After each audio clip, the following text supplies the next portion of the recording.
Cubes, spheres, tubes of wood, ice, hair, any material you can think of. If you've ever been online trying to find tutorials on how to paint digitally, I'm sure you've come across these now and then. They're used by artists to teach and practice how to render and paint, since you can paint different materials in different ways to add story to your illustrations, like emphasizing the wear and tear on the metal of armor to show the experience of the character, or painting shiny, unblemished metal jewelry to emphasize elegance. But do these material or texture studies actually help? Let's say I wanted to draw metal. If I were to do one of these studies, draw a tube of metal, would I know how to draw metal in all these different shapes? Not everything is cylindrical, like helmets, armor embellishments, chest plates. As simple as why not use a reference sounds, not everything has a reference, like fantasy armor with their unique designs. There's no helmet that looks like this in real life. But people who are able to paint fantasy armor somehow know how to predict how light falls on a material in different shapes. That's because to predict how a material looks and how light falls on it, there are certain criteria you need to know about how light interacts with objects before you can build it up and use it in complex shapes. And this tube is just one piece of that criteria. Only then you can put it all together. Before I studied this, I thought rendering without reference was witchcraft. I just couldn't understand how people painted objects that didn't exist in real life, like a hair tube without a reference. So today I'm going to show you exactly that. From the easy building blocks to putting it all together, and show you how to actually draw metal so you can use it in your paintings. Let's talk about the building blocks. One thing in common with most metal objects are these streaks of light and stretch reflections.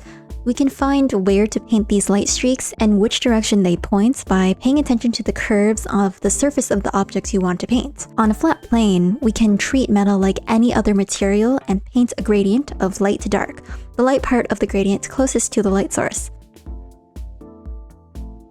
But any raised bumps or curves on a surface, any curve that the light reaches, the light will be stretched in a direction perpendicular to that curve.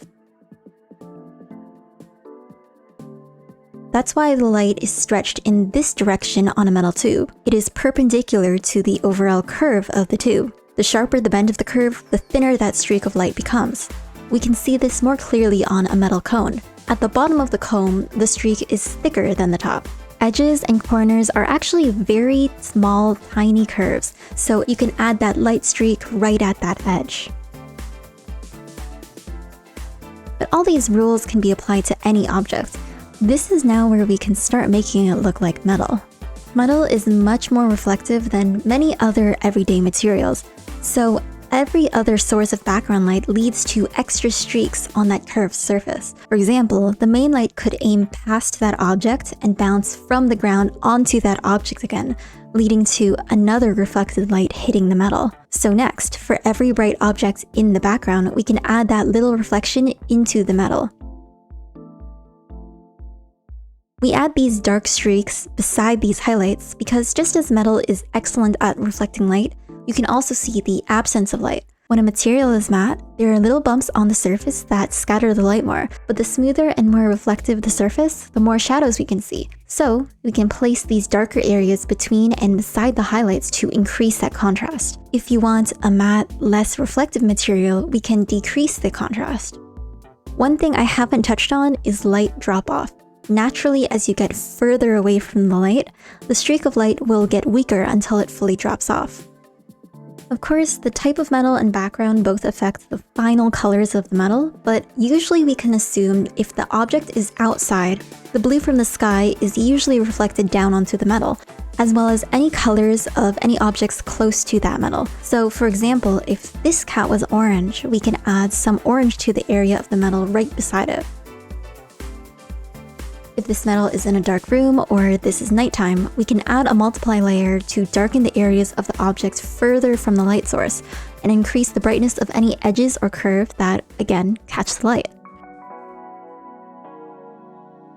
What about rough, textured, scratched metal? Putting these rules together, we can paint any metal in a systematic way, determine the direction of the main light and reflected light, start with the flat or close to flat planes of the object with simple gradients to indicate the general area and direction the light hits it.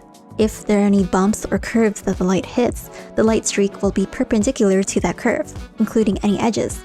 add more light streaks in the direction of the first main streak, but following the curve of the surface, and increase the contrast by adding dark streaks in between. And don't forget the light fall off. You can add color and adjust the contrast with overlay, multiply, and gradient maps. Now to add the scratches. Any scratches are actually little bumps on the object, so any texture like that is usually shown in the boundary between light and dark with a bright line. We can experiment with textured brushes to get different effects, like a pencil brush for a rougher scratch. If you see me use a textured blur brush, I tried to find it, but apparently they took it off the Clip Studio Paint Asset store, so here's a similar blur brush. I usually use it to soften the edges between the light and dark and give that rough texture. This looks like metal. But ultimately, there's a problem with these previous examples. Rendering depends on the colors and context of the environments around it, especially the colors and values. And both examples are in a white void. Most people don't start drawing metal and then the rest of the painting. Usually it's the other way around, because the reflections of the metal depend on the colors of the surroundings. So let's do this in an actual painting with colors first, and see how we can actually apply what we learned. I like grayscale, so we can paint all of the other materials first to get a feel of the values used in the entire painting, and adjust how much contrast we want in the metal embellishments. I still think the easiest way to render is to structure your workflow where you start with the planes, and then the curves or curved areas, and then add any details that are specific to the material you're painting.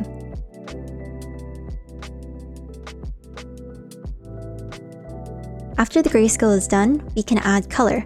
I liked selecting each area I colored individually and adding a gradient map masked to each. These are gold metal, so I'm adding brown and desaturated orange to the metal parts.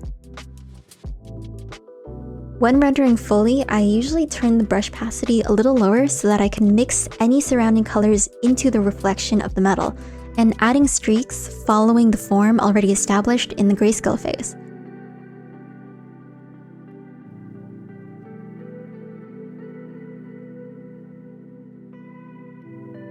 And after a little bit more painting, that's pretty much it. I know that there's a lot of steps and this focuses more on metal rendering, but I still think this gives a pretty general workflow for any type of weirdly shaped objects you might want to paint. So long story short, yes, technically painting a metal tube can help, but I think that's just one piece of the puzzle, and you still need to put it together with the plane and cone to build up complex shapes. A lot of rendering knowledge and process is shared between similar materials, so once you get the hang of it, it becomes so much easier to memorize and just do, where you kind of internalize the rules and workflow. Or at least, that's how I enjoy learning and explaining art. If you like rendering or painting tutorials, here's some more of my videos you might like. Thanks for watching. I hope this helps. Okay, see ya!